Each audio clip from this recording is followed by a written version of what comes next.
আসসালামু আলাইকুম প্রিয় দেশবাসী। বাংলাদেশের সর্বোচ্চ একটি স্থান যেখানে আইন প্রণয়ন নেতা বসে, যেখানে সংসদীয় আইন পাশ হয়, যেখানে যেটার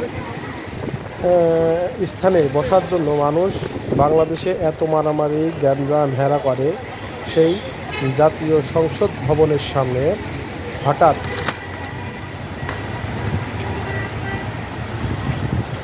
মানুষের এবং বিএনপির চাঁদাবাজির কারণে হঠাৎ দেখুন কে যার যা আছে তাই নিয়ে লুটপাট করে স্থান ত্যাগ করছেন।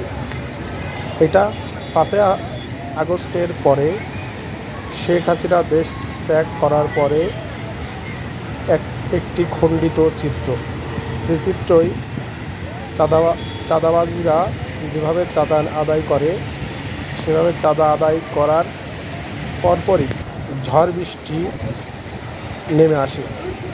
ঝড় বৃষ্টি নামার কারণে স্থান ত্যাগ করছেন স্থানীয় যারা সংসদের সামনে দোকান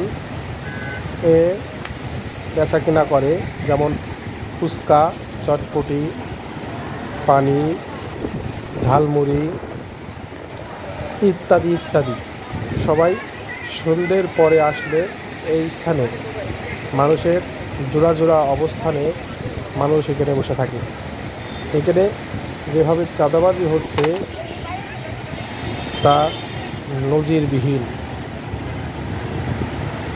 আপনারা আপনাদের স্থান থেকে সবাই প্রতিবাদ করুন।